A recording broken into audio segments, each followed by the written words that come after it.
Hey everyone, Daniel from AngelDAO here. To recap quickly, in the last video we covered what Liquity protocol does and how the liquidation mechanics work, then how to connect to the Ethereum blockchain and the contracts we use. In this video, we're going to cover what the contracts that we are using each do, getting the Troves from the Liquity contracts, and some additional info on using Rust. Like I said in the last video, all the code for this video will be in the GitHub repo, so you can follow along directly from there. Also, this markdown will be included as a README inside the directory for this video. So in the last video, I went over how to connect to the contracts, but I didn't really cover enough, what the contracts actually do. So the Trove Manager, the sorted Troves, and the price feed.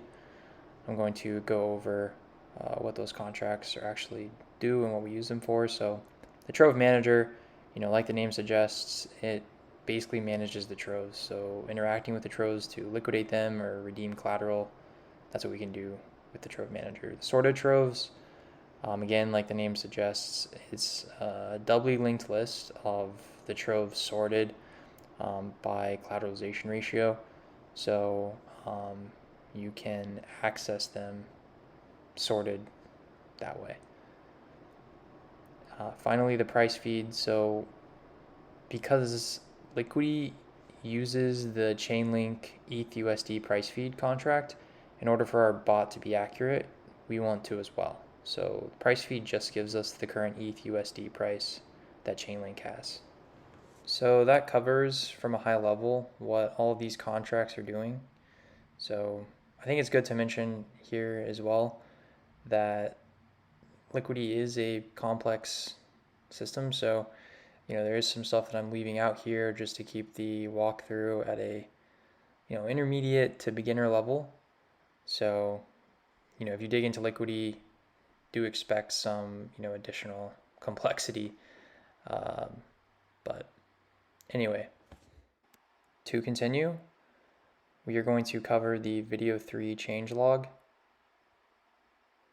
which is the code that has changed or been added from the last video to now, and that is the get_troves.rs file. I'll show you how that is reflected in the main.rs. We're bringing in the get_troves module, and that comes from the get_troves.rs file, obviously. And we are setting the variable troves, which is a vector containing type trove. And we are calling the run function from the get_troves module and passing in the sorted troves contract and Trove Manager contract. This symbol here is important in Rust, and I will explain that at the end of the video. But for now, just understand that those two contracts are getting passed to the get_troves module. Finally, once we get the troves, we are going to print how many troves we got, and we're going to call the .len function off of the vector. Now that we have covered the changes in the main.rs file, let's check out the get_troves.rs file.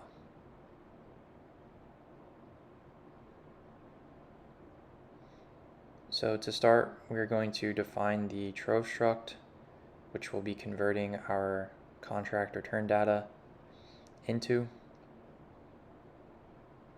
And next we have the implementation for the trove, which is going to implement this format method to the trove. This is basically for debugging purposes.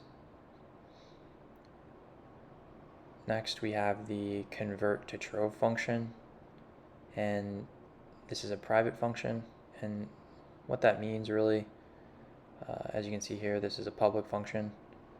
So in the case where you don't define it being public, it cannot be called outside the scope of this file. So I can't export this module and call the convert to trove function, whereas with the run function I can call it in the main.rs file. The convert to trove function will return the formatted trove that we have converted from a tuple into the type trove. So pretty straightforward there.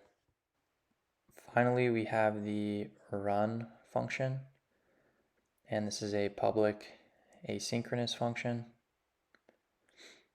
passing in the two contracts. I do want to quickly note this is asynchronous because we are having to await the contract calls for each of the contracts. So the two sorted Trove calls and then the Trove manager call. So that is why this is a asynchronous function. The two parameters we're passing in are the sorted Troves contract, Trove manager contract. We are returning a vector of Troves, so we're returning that mutable Troves variable there. And I think it's good to mention here too that this is how we're interacting with Ethereum, basically. So these chains of methods are the contract calls to the contracts that are deployed on mainnet. And you'll notice this method is what we're using to actually define what method on the contract that we're calling. So Troves, getPrev, and getLast are all methods on the deployed smart contracts on Ethereum. And we are passing in a parameter here if it takes one. So this is how we are interacting with the Ethereum blockchain.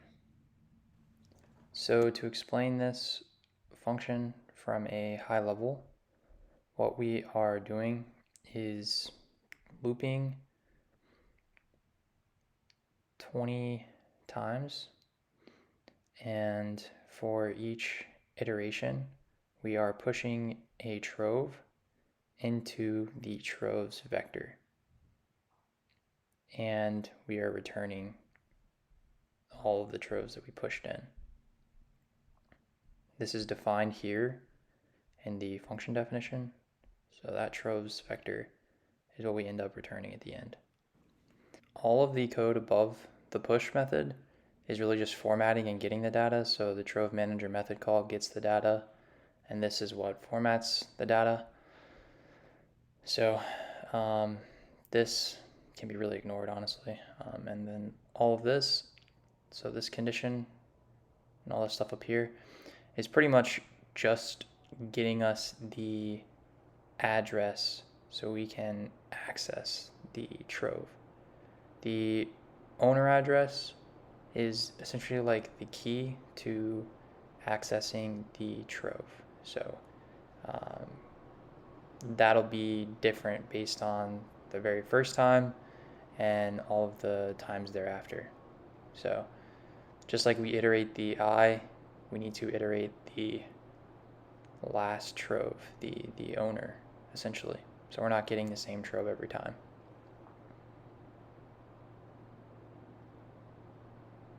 The getLast and getPrev methods are what ensures that we're getting the lowest CR to highest CR Trove.